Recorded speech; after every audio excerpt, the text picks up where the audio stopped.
Welcome back, friends. Today we have a mysterious Wild West story full of suspense, secrets, and a twist you won't see coming. Make sure to like this video and subscribe so you never miss the next tale. Now, let's begin. The first knock came soft, like someone trying not to wake the dead. The second was harder. By the third, Clara Rose knew whoever stood on her porch didn't mind if the whole prairie heard. She slipped her shawl over her shoulders, felt for the little derringer tucked beneath her apron, and eased the latch. Wind tugged at the hem of her nightdress. The sky was black and glittering, a kettle of cold stars. On the porch boards lay a folded scrap of canvas tied with twine. No rider, no lantern swinging in the dark. Only the creak of the cottonwoods and the soft hiss of the sand moving across her yard. Clara towed the canvas bundle with her boot. It shifted with a dull clink. Metal inside. She knelt, worked the knot loose, and unrolled it. A mine tag, brass, stamped with a number. 37. Beside it, a thin leather cord threaded through a small iron key. She recognized the brass right away. Everyone in Three Feathers did. Tag numbers were how the foreman counted souls going down the ladder and counted them again when they came up. Her husband's number had been 14. 2 years gone now. The mountain took him and never gave him back. Clara's throat tightened. "If this is a joke," she whispered to the night. "I'm not laughing." Something moved at the edge of her fence line. She raised the derringer, but all she caught was a flicker of coat, gone as quick as it came, like a shadow ducking beneath a wave of grass. The wind picked up, carrying the smell of coal smoke from town and something else.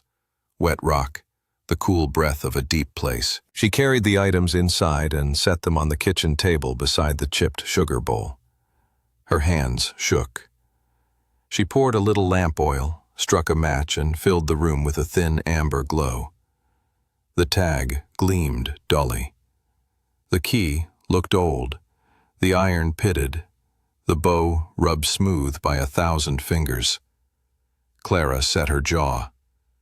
If she didn't understand the message, it was only because she hadn't asked hard enough. The clock over the stove ticked like a patient heart. Past midnight. Well past.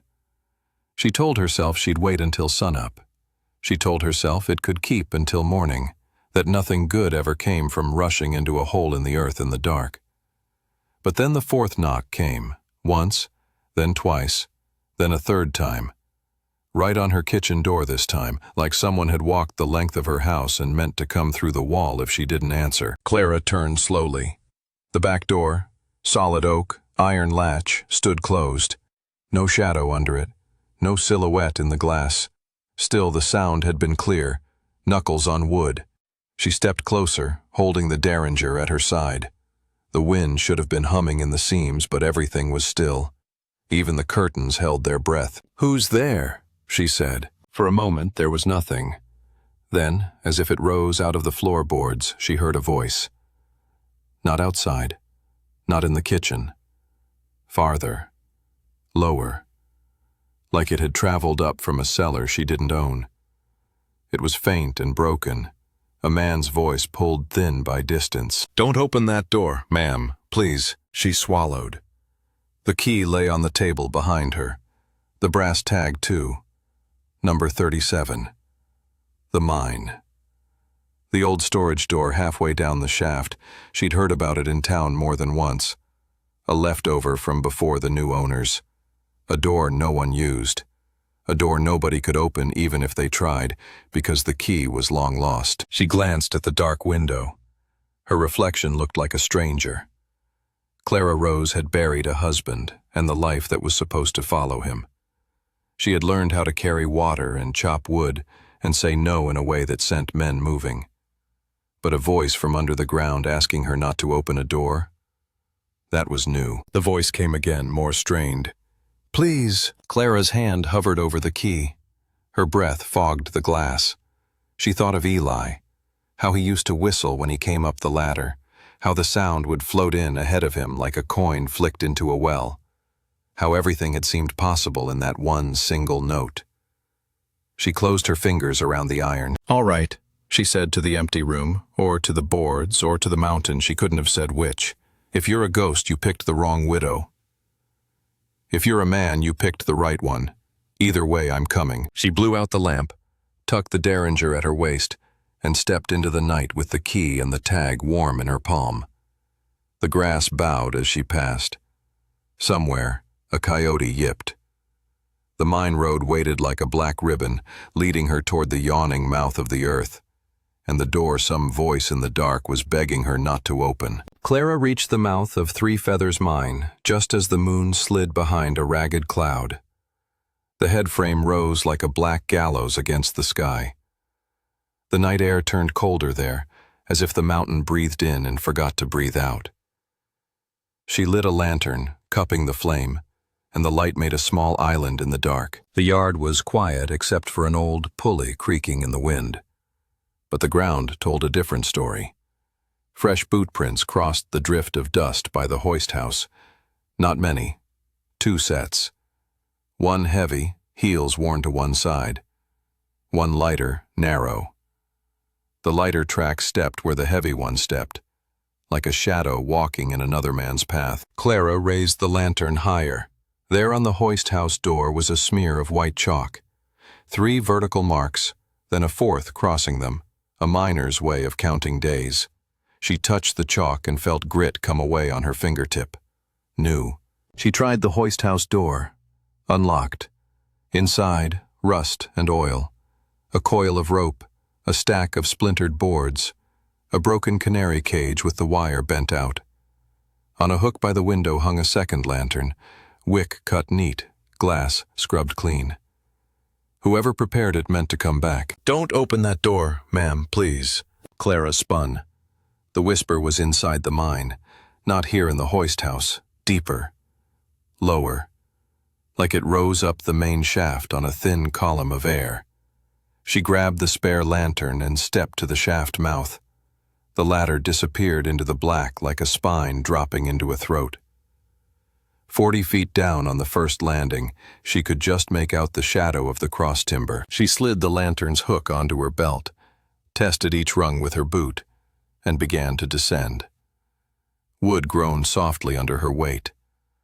The world narrowed to the slow clack of her shoes, the warm circle of fire, and the long cold behind it. When she reached the landing, a prickle ran up her arms. There, on the plank, lay a brass tag. She knelt.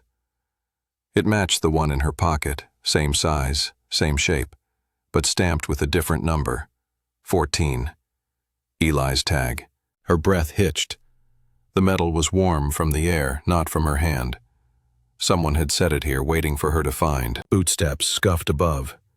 Slow, careful, trying to be kind to the wood. Clara slid into the shadow beside the ladder and pinched her lantern almost shut.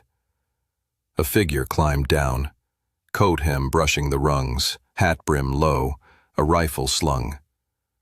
The man eased onto the landing, turned his head, and peered into the dark. Then he moved past, down toward level 1. When his back disappeared below the lip, a quiet voice hissed from the shadows behind Clara. "Don't shoot." She snapped the derringer up. A small hand pushed the barrel aside. "Easy."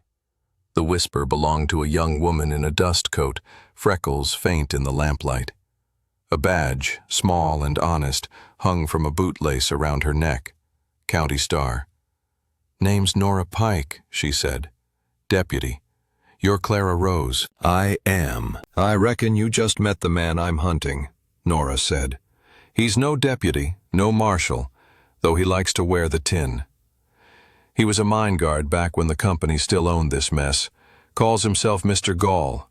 Uses other names when it suits. He's after something locked under this mountain." Clara. "Someone left it on my porch with this." Clara tapped her pocket. "Tag number 37. Nora nodded once. "Ledger says 37 belonged to a special hire on the day your husband didn't come back. Page is torn clean where the name ought to be." Clara glanced down the ladder where the false marshal had gone. "There's a door down there. Something's behind it. I heard a voice telling me not to open it." Nora's mouth went tight. Then we best find out why before he does. They moved like smoke, trading the lead at each rung, keeping their lanterns low. Wind sighed up the shaft, a long, steady pull, cooler now, carrying the smell of wet iron. On level 1, the drift ran out like a tongue into the mountain. The beams sweated. Little drops gathered and fell, counting time. "Listen," Nora whispered. They both stood still. From ahead came a faint tapping, regular as a heartbeat. 3 slow, 2 quick, 3 slow again.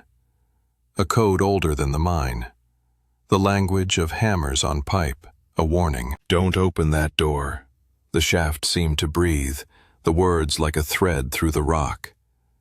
"Please." They rounded a bend, and there it was. The old storage door, banded iron and warped oak, sunk crooked in a wall of shale. A new padlock hung from the hasp. Fresh scrape marks scarred the wood where someone had tried a pry bar and failed. Beside the door, chalk marks climbed the wall. Days and days and days. Clara lifted her lantern and found a small hole at floor level, no wider than a thumb, where air sighed through. She knelt, put her ear to the gap. The voice came again, clearer now. A man, tired, dry as paper. "Don't open. Not yet." Black damp. Traps in the ceiling. He set 'em. "Who are you?" Clara said softly. Silence. Then, the bookkeeper who wouldn't lie. The sound of a boot sole on stone snapped both women's heads up. A shadow cut across their lantern light. Mr. Gall stepped from the dark, rifle easy in his hands, smile thin as a paper cut. "Evening, ladies," he said. "I'll take that key." Clara didn't move. Nora didn't either. Far away, water dripped, steady as a clock. The door waited. The mountain held its breath. "Don't," the voice whispered. "Please." Morning brought a gray sheet of rain that blurred the ridgeline and set the mineyard hissing. Clara and Nora had slipped away in the night with the key and their lives, leaving Gal in the dark with an empty lock and a bad temper. He would be back. Men like that could track anger the way a wolf tracks blood. Before he returned, they needed proof. They crossed town with their hats dripping, turned into the company office and let the bell over the door tell their secret. The clerk behind the counter started to rise, saw Nora's badge, and sank back into his chair like a man remembering his manners. "We're here for the ledgers," Nora said. "What ledgers?" he tried. "The ones you keep in the safe," she said, pointing to the iron beast in the corner. "Shift tags, wages, accident reports, especially the book from the month of the cave-in. We'll be taking that one to the judge." His lips went thin. "I'll need the superintendent's permission." "Good news," Nora said cheerfully. "You can ask him when he wakes up in jail for withholding public records." Clara said nothing. She watched the clerk's eyes instead. They bounced to a framed photograph on the wall. The old owners lined up in stiff collars, faces like carved soap. Then they slid to a shelf above the safe. A neat row of numbered ledgers, old dust lines marking where one had been removed and put back too often. "The book from that month ain't in the safe," Clara said quietly. "It's up there, and it's the only one someone has been reading in private." The clerk's mouth opened, then shut. Rain ticked on the window. The town sounded far away, like a conversation through a wall. Nora plucked the ledger down and set it on the counter. She opened to the ribbon and turned the pages with careful fingers. Names marched in 2 columns, tag numbers and their owners, written in a neat, stubborn hand. The ink changed partway through, growing nervous. Then the lines stuttered. A rectangle of paper was torn out so clean the fibers looked shaved. Clara touched the ragged edge. "Who tore it?" The clerk tried another lie and tripped over it. "The bookkeeper," he said at last, his voice small. "Name of Isaac Bell. Vanished the night of the collapse. Folks said he took the payroll and lit out. Foreman swore he saw him run. But the numbers didn't slap right after. Each time I balance them, I feel something missing." "Isaac Bell," Nora repeated. "Tag 37? Could be." The clerk swallowed. "He wore a tag a few days, said he was checking counts underground. Then the cave-in." The cave-in, Clara echoed. She remembered the way the town had smelled that week, rock dust and fear.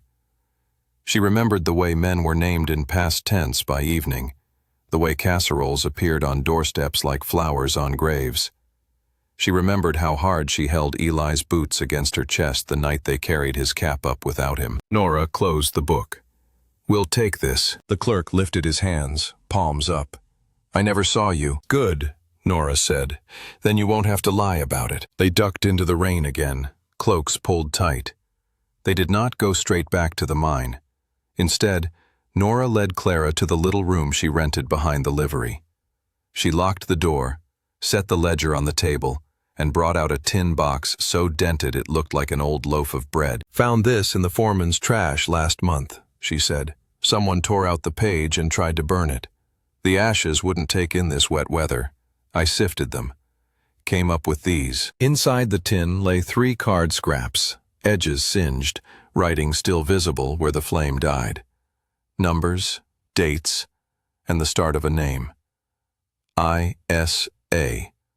Then the tear. On another scrap, transfer of payroll route, door lock changed, gas risk high. Clara's hands tightened. Gas, not water, not bad luck. Decisions. Nora poured coffee.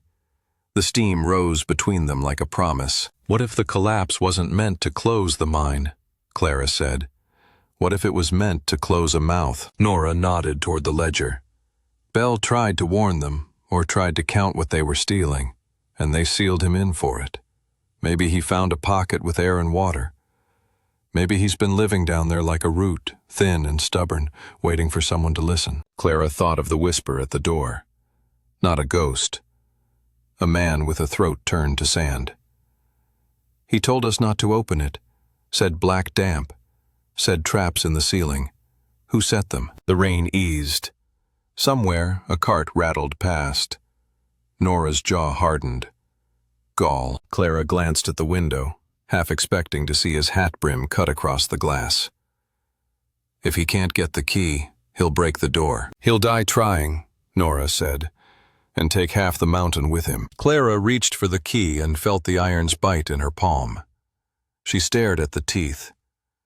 Eli's laughter came back to her like the sound of a river in a memory. Isaac Bell tore out his own name, she said, so nobody could point to it and bury his widow with it too. Nora stood. "Then we're going to write it back in daylight." They stepped into a thinner rain. The road to the mine shone like a wet ribbon.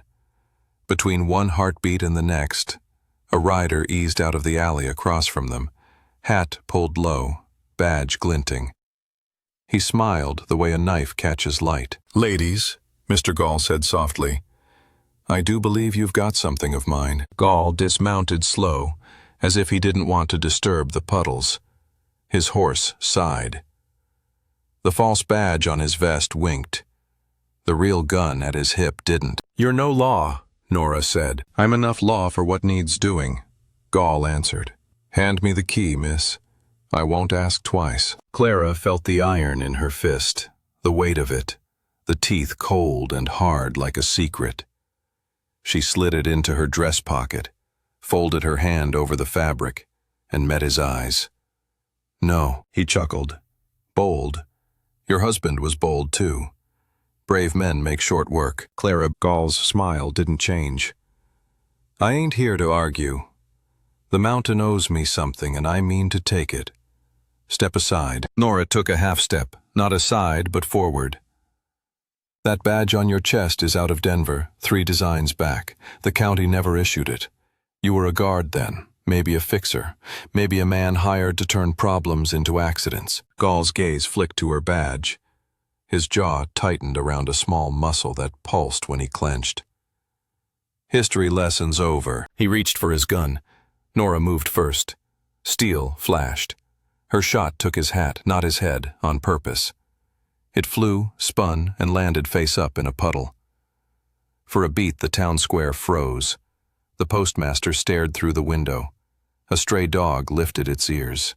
Rain ticked. Gall's hand came back empty. He smiled wider. "All right," he said, surprisingly calm. We'll play it fun." He lifted his left hand, palm open, as if to show peace. His right hand twitched, and a little derringer dropped from a sleeve rig into it, neat as a coin into a palm. Clara had seen the trick before, once, at a traveling show. She didn't think, she moved. Her own tiny derringer had lived under her apron so long it felt like a sewing notion. It barked once. The sleeve rig snapped. Gall hissed and let the derringer fall into the mud. Enough. They stood in a triangle of wet street, each step measured by the rain. Gall rolled his shoulder, anger held by a thin leash. "You think you're the only ones who heard a voice down there?" he said. "You think you're the only ones who can read a page with a name torn off?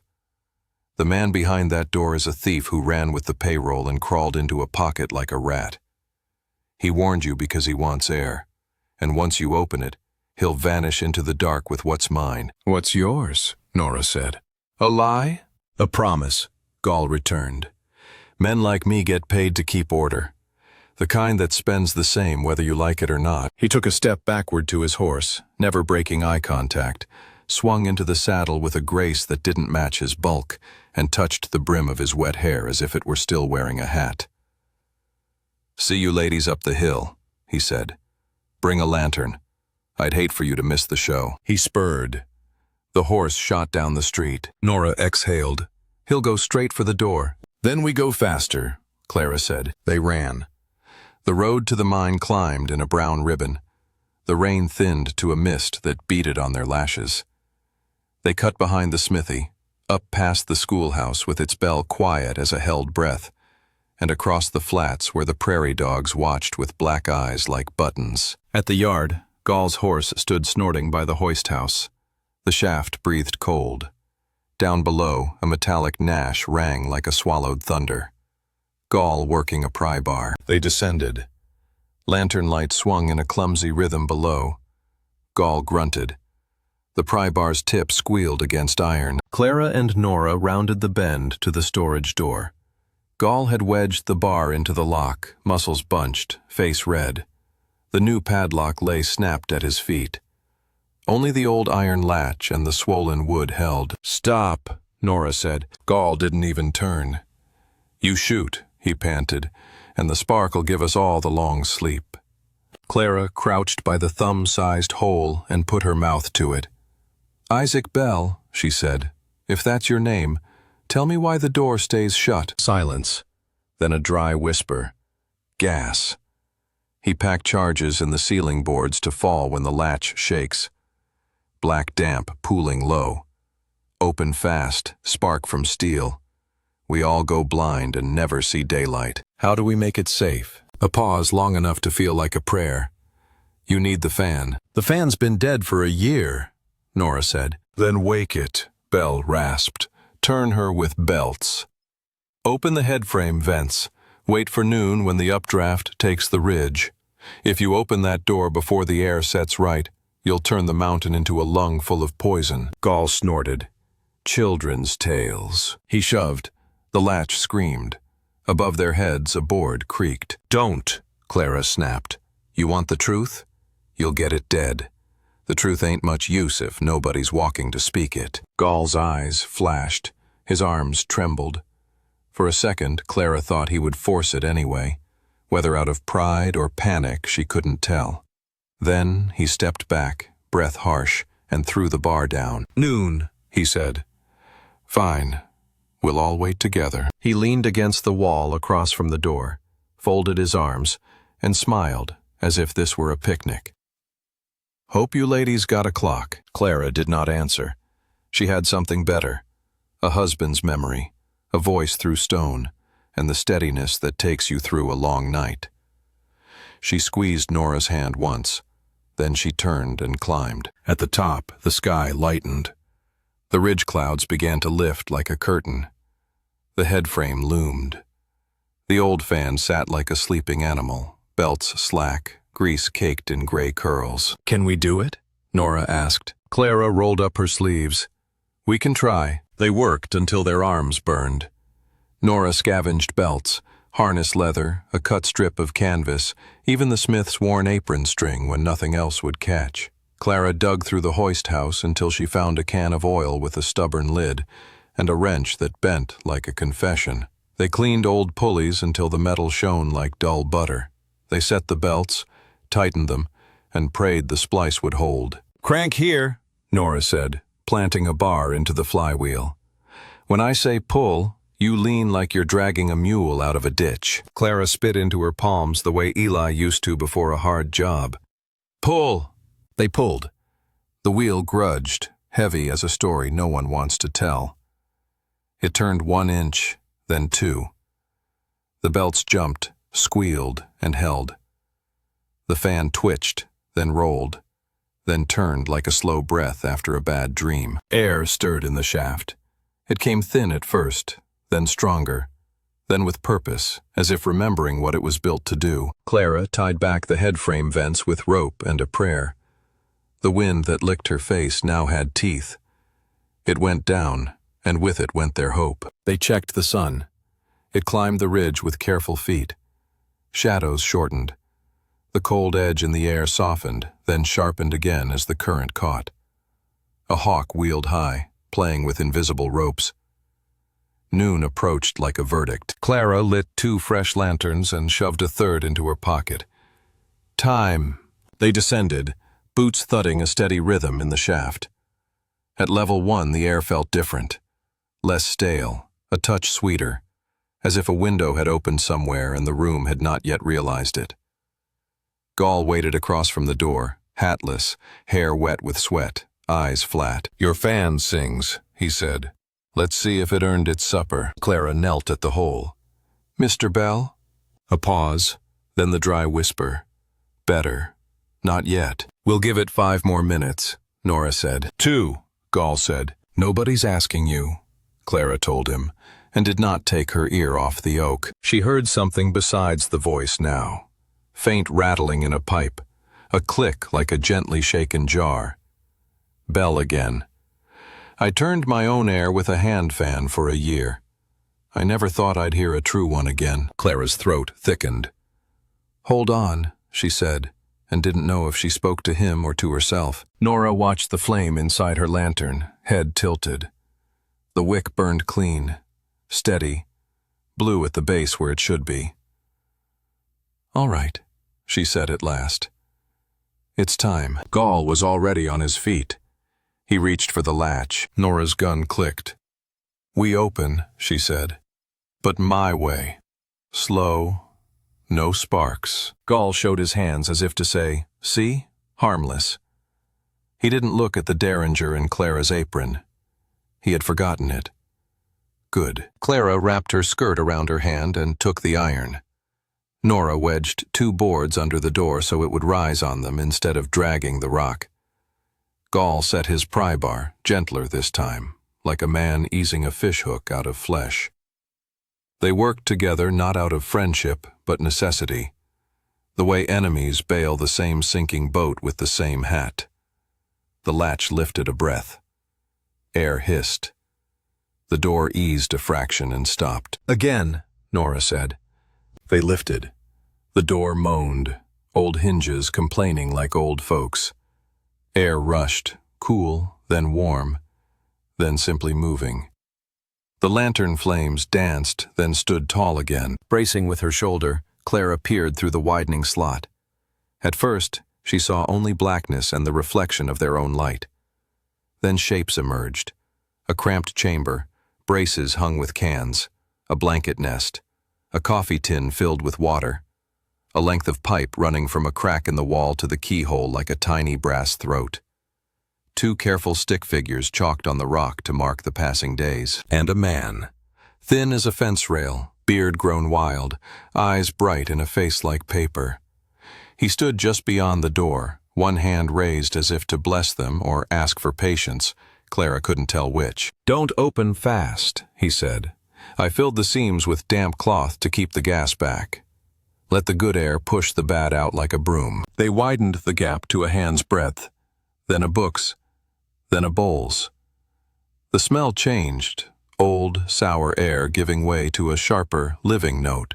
Bell pressed his palm to the crack and closed his eyes, as if feeling sunlight with his hand. "Now," he said, voice no stronger but steadier. Open her. They heaved. The door came wide with a last groan, wood swelling against wood. Bell stepped through, small and straight, carrying a tin box against his chest like it was a child. Gall reached. Nora's muzzle dug into his ribs. Don't, she said.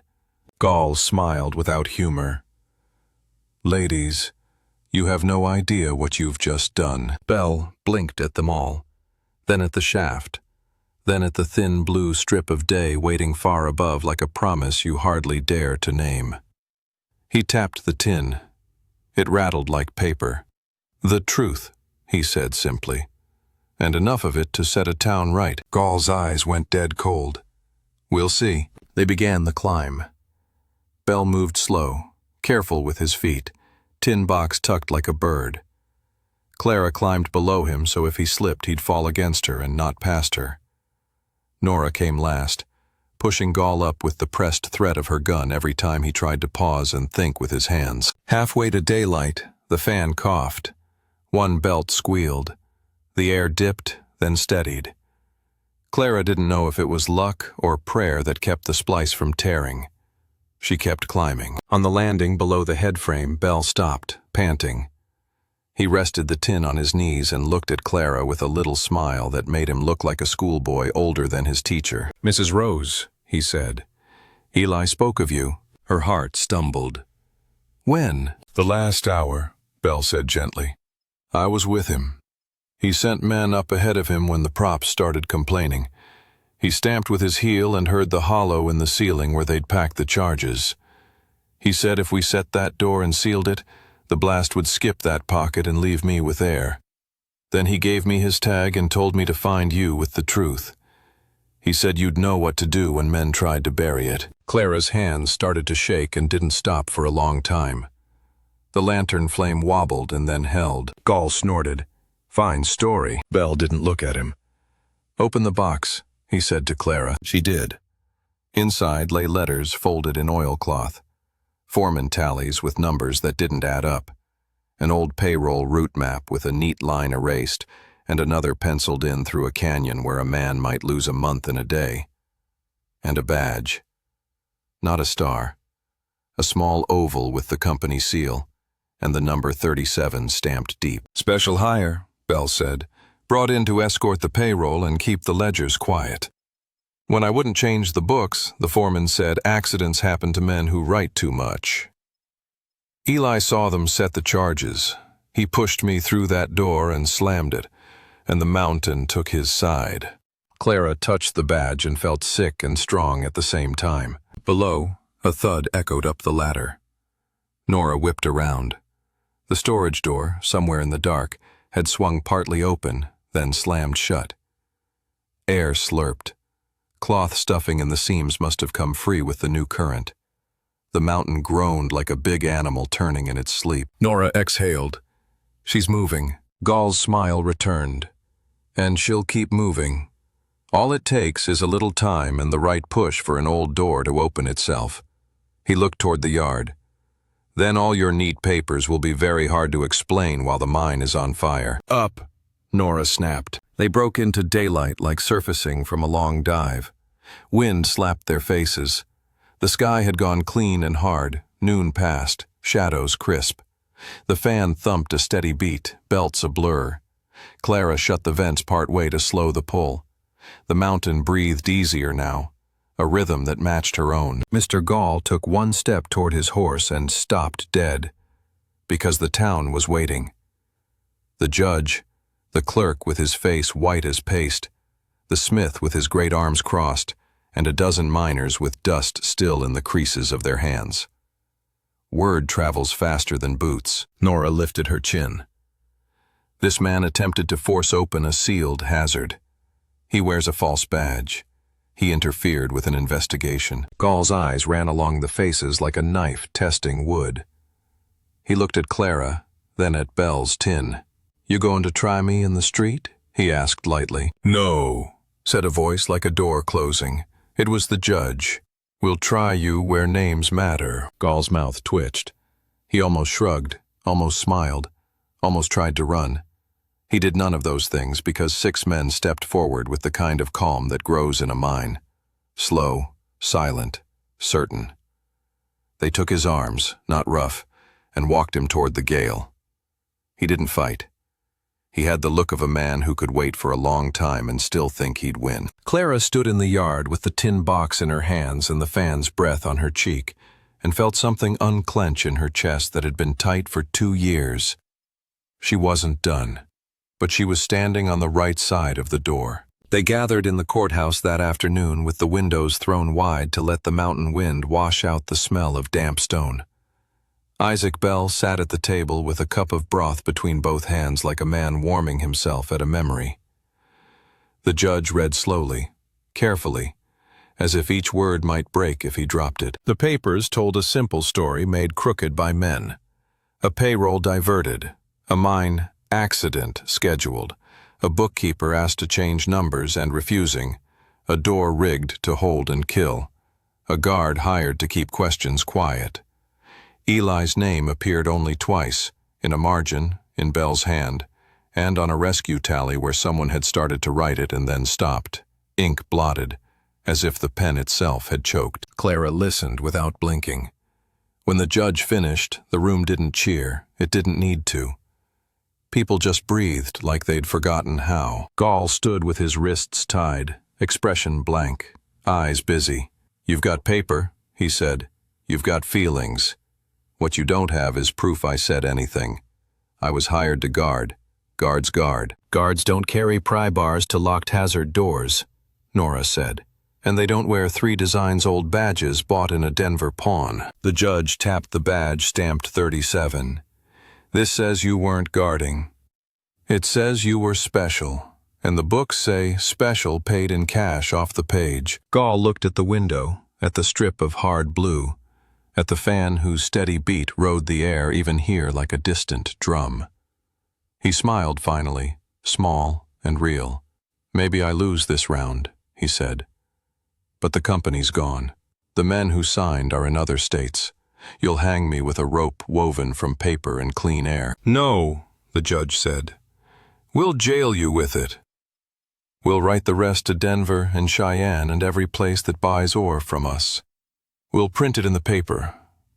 We'll say the name Isaac Bell out loud, and Eli Rose, and we'll put the ledger where people can put their finger on the torn part and see where a man tried to disappear himself to keep his widow safe." He looked at Clara when he said widow, and for the first time that word didn't feel like a shovel full of dirt. It felt like a name that belonged to a full person who stands and speaks and chooses. Gall's mouth thinned. "Stories," he said. "That's what you've got." Clara stepped forward with the tin. She lifted the payroll route map, the one with the erased line and the penciled one through the canyon, and laid it flat. "This isn't a story," she said. "It's a road. And every man in this room knows where that canyon runs. It runs past the old station, where a guardhouse went up that month and came down the next. It runs past a ranch where a man named Gall ate stew and told the cook he had dust in his teeth from blowing ceilings." A murmur went through the miners. One of them, a quiet giant named Ames, nodded once. "My sister cooked that stew," he said. Gall's eyelids dropped, slow, like a gambler looking at a bad hand. He didn't speak again. The judge rapped his knuckles.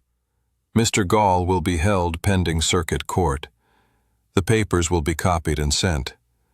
Mr. Bell, we owe you more than we can say. Mrs. Rose?" He hesitated, then smiled in a way that made him look younger. "You brought us air." After, the room emptied like a tide going out. People touched Clara's shoulder and didn't try to say the right thing because there isn't one. Nora leaned on the windowsill and watched the fan turn. "You did it," she said. "We did it," Clara answered. Bell rose, voice thin but steady. "I have something else." He reached into the tin and drew out a folded scrap so small it could have been a wish. "From Eli. He told me to keep it until I could see the sun through a real door." Clara unfolded it with careful fingers. Eli's handwriting ran small and neat across the page. It wasn't long. Clara, if the mountain keeps me, don't let it keep the truth. Find the door. Listen first. Open only when it's ready. It's the same with grief. It's the same with love. She didn't cry in a way that made noise. She just breathed and felt the breath go all the way to the bottom of her and come back different. That evening, they walked to the mine one last time. The fan had been slowed to an easy turn, the door below propped open, now hung without danger, a harmless old plank that had done its job. Clara stood at the mouth and listened. The mine sounded like a seashell, wind and echoes and the memory of work. She placed Eli's tag, 14, on a nail by the headframe so it would catch the morning light and the evening one too. Nora rested her chin on her folded arms and spoke into the quiet. "What's next?" "I fix my fence," Clara said. "I mend my porch. I sleep with a window open because I'm not afraid of the night breathing anymore. And when folks tell the story, I want them to say not just what Eli did, but what Isaac Bell did, and what the town chose when it had the chance." Nora nodded. "And what you did?" Clara smiled, small and genuine. "All I did was listen before I opened the door." They turned to go. Behind them, the mountain breathed, like a big animal sleeping easier at last. In the last lick of daylight, the brass tag winked. The wind smelled like rain far off and sun right here, and if you stood still, you could almost hear a man whistling on a ladder out of habit, because sometimes the note comes ahead of you and makes a way where you can put your foot. Thanks for listening to this story. If you enjoyed it, don't forget to hit the like button and subscribe for more gripping Wild West tales. Until next time, take care and keep your lanterns lit.